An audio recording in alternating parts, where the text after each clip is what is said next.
हरे कृष्ण। सभी को राधे राधे। आप सभी को गणेश चतुर्थी की ढेर सारी शुभकामनाएं। तो जब गणपति पापा को घर लेके आते हैं तो देखिए, घर का कोई भी मेंबर होता है जेंट्स में, वो घर लेके आए, आपका बेटा है, आपके पति हैं, या कोई भी होता है, तो वो घर लेके आए गणपति पापा को, और इस तरह से आपको उनका स्वागत करना है। आप उनको तिलक लगाएं, चंदन लगाएं और उनकी आरती उतारें, और जो दरवाजे पर जल अर्पण करें, और जो लेके आ रहे हैं आपको उनका भी तिलक लगाना है, उनका भी पूजन करना है। तो इसी तरह से बप्पा का स्वागत किया जाता है। तो आज की वीडियो में देखेंगे कि किस तरह हमें बप्पा का स्वागत के लिए चौकी लगानी है, पूजा अर्चना करनी है, किस तरह से उनकी पूजा करनी है। तो चलिए देख लेते हैं आज की वीडियो में कि किस तरह से हमें बप्पा का स्वागत करना है, क्या क्या उनको भोग लगाना है, किस तरह से उनकी पूजा अर्चना करनी है, ये सभी हम आज की वीडियो में देखेंगे। तो चलिए देख लेते हैं। तो सबसे पहले हमें इस तरह से कोई चौकी लगा लेनी है, और सुंदर सा आपको पीछे डेकोरेशन में आपको कुछ भी कर लेना है, फूल, लड़ियाँ, जो भी आपसे बनता है उस हिसाब से आप डेकोरेशन कर लें। उसके बाद आपको चौकी पर कोई कपड़ा बिछा लेना है, लाल कलर का, पीले कलर का। उसके बाद बप्पा का जहाँ आसन है वहाँ एक छोटा आपके पट्टा है, तो वो पट्टा रखकर उस पर एक कपड़ा अलग से बिछा लेना है और बाबा को विराजमान कर लेना है। थोड़ा सा चावलों का आसन देकर या फूल का आसन देकर आपको बप्पा का वहाँ पे विराजमान कर लेना है। उसके बाद हमें चावल लेने हैं। चावल से हमें यहाँ पर अष्टदल कमल बनाना है, और ये जो चावल है मैंने सफ़ेद लिए हैं, इनको आप थोड़ा सा हल्दी मिलाकर इनको पीला भी कर सकते हैं। और उसके बाद यहाँ पर कलश स्थापना करनी है।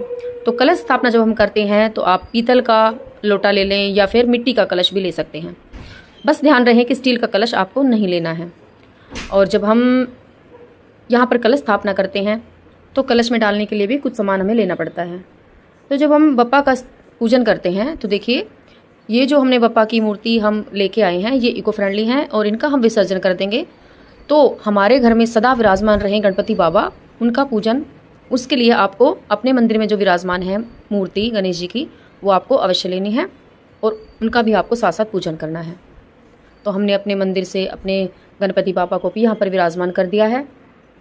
और उसके बाद आपको नारियल लेना है। नारियल पर आपको कलावा आप किसी तरह भी लगा सकते हैं। आप हल्का सा एक कलावा भी बांध सकते हैं, या आप थोड़ा सा डेकोरेशन कर कर उनका इस तरह से कलावा बांध सकते हैं। उसके बाद आपको कलश में डालना है सिक्का, सुपारी, हल्दी की गांठ। अगर हल्दी की गांठ नहीं है तो थोड़ी सी चुटकी हल्दी एक आपके घर में जो है आप वो डाल सकते हैं।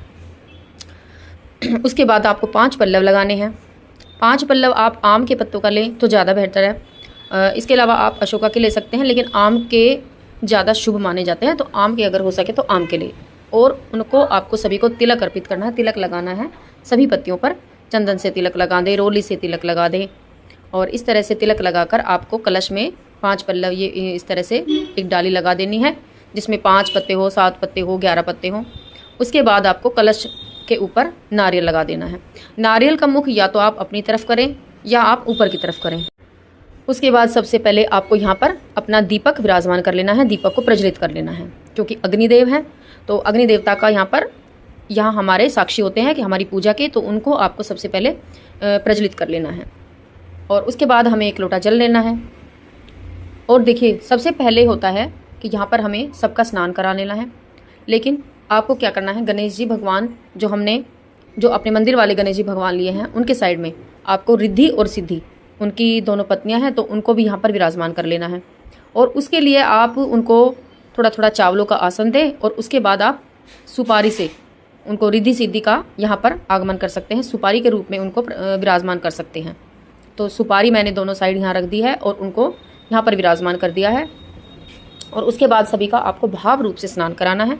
स्नान के लिए आप पुष्प ले लें कोई, या आप पुष्प नहीं है तो कोई पत्ता, आम की जैसे मैंने टहनी लिया है, इसका पत्ता लिया है, तो आप इस तरह से भाव रूप से इन सबका स्नान कराएं। कलश का भी आपको स्नान कराना है। कलश में साक्षात वरुण देवता का वास होता है, और गणपति बाबा का भी आपको स्नान कराना है। और देखिए, गणपति बाबा का आपको जो आपने फूल लिया है या जिससे भी आप स्नान करा रहे हैं, या चम्मच ले, तो 4 बार, 5 बार, 7 बार, जितनी बार भी जल फेर कर इसी तरह से भाव रूप से स्नान कराना है। और स्नान कराने के बाद सभी को तिलक अर्पित करना है।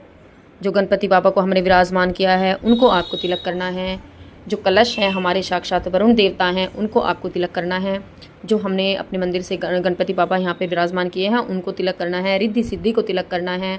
जो आपने दीपक प्रज्वलित किया है, दीपक को तिलक करना है। सभी को चावल अर्पित करने हैं। और देखिए गणपति बाबा को मीठा पान चढ़ाया जाता है। अगर आपके पास मीठा पान है तो आप मीठा पान चढ़ा दें, नहीं तो आप इस तरह से पान का पत्ता लेकर उस पर लौंग, इलायची और जो भी आपसे भोग बनता है उस पर रखकर आप यहाँ पर वो अर्पित कर सकते हैं। गणपति बाबा को जनेऊ अवश्य रूप से पहनाया जाता है, तो जनेऊ भगवान गजानंद को आप अवश्य पहनाएं। तो जनेऊ हमने पहना दिया है। वस्त्र रूपी सभी को कलावा, आप गजानंद भगवान को थोड़ी सी चुनरी भी उड़ा सकते हैं, नहीं तो वस्त्र रूपी आप कलावे के रूप में भी सभी को वस्त्र अर्पित कर सकते हैं। वरुण देवता को भी हमने वस्त्र अर्पित किया है और सभी को वस्त्र अर्पित किया है, रिद्धि सिद्धि को भी सभी को। उसके बाद भोग लगाया जाता है। तो देखिए भगवान गजानंद को गुड़ का भोग बहुत ही प्रिय होता है, तो इस पूजा में आप गुड़ का भोग अवश्य लगाएं। और भगवान के मोदक सबसे पसंदीदा मिष्ठान हैं, तो मोदक का भोग लगाया जाता है। तो मैंने घर पर ही भगवान के लिए लड्डू मोदक के रूप में लड्डू बनाए हैं, तो उनका मैं भोग लगा रही हूँ। और जो भगवान की दुर्वा है, दुर्वा गजानंद भगवान को सबसे ज़्यादा प्रिय है। दुर्वा चढ़ाना बिल्कुल भी ना भूलें। दुर्वा की इस तरह से नाल लपेट कर आपको एक कांट सी लगाकर बना लेनी है और वो आपको चढ़ाना है। और इस तरह फल का भोग लगाएं, दक्षिणा ज़रूर लगाएं। दक्षिणा अवश्य रूप से चढ़ाई जाती है। और फल जब आप चढ़ा रहे हैं, फल में केले का विशेष रूप से भोग लगाया जाता है। तो इसी तरह से भगवान की पूजा की जाती है। और देखिए जब आप दुर्वा चढ़ाते हैं तो एक बात का आप अवश्य ध्यान रखें कि दुर्वा ऐसी हो जो कच्ची दुर्वा होती है, मतलब फूल ना आए उनमें। आपने देखा होगा कई बार उनके ऊपर फूल से आ जाते हैं, तो फूल ना आए हों। और इसी तरह से हाथ जोड़कर क्षमा याचना कर लें और गजानंद भगवान की आरती अवश्य करें। जो भी आपको आरती आती है, गजानंद भगवान की आरती करें। उनके जो नाम है, नामों का उच्चारण करें। अगर आपको आते हैं तो नामों का उच्चारण करें। हाथ जोड़कर क्षमा याचना करें। गणपति बाबा मोरया, अगले वर्ष तू जल्दी आ, जय गजानंद भगवान। इस तरह से भगवान की आरती, जो भी आपको आरती आती है वो आरती करें। और कथा सुनने के लिए आप हाथ में कुछ पुष्प और थोड़े से चावल लेकर और कथा सुने। और कथा सुनने के बाद आपने जो हाथ में चावल लिए हैं वो आप भगवान गजानंद के सामने थोड़ा सा छोड़ दें और कुछ अपने लोटे में छोड़ दें। और गणपति बाबा से प्रार्थना करें कि हे गणपति बाबा, हमारी पूजा अर्चना में जो भी कमी रही हो हमें क्षमा करना और हमारी सारी मनोकामनाओं को पूर्ण करना। इसी के साथ ही गणपति बाबा का पूजन किया जाता है और इसी तरह पूजन किया जाता है। और इसी के साथ ही मैं अपनी वीडियो को विराम देती हूँ। और अगर मेरी वीडियो आपको पसंद आई है तो मेरी वीडियो को प्लीज़ लाइक ज़रूर करना, चैनल को सब्सक्राइब करना। हरे कृष्णा, सभी को राधे राधे। आपका मेरी वीडियो देखने के लिए बहुत बहुत धन्यवाद। मेरी वीडियो को ज़्यादा से ज़्यादा शेयर करना ताकि सभी के पास सही जानकारी पहुंच जाए। हरे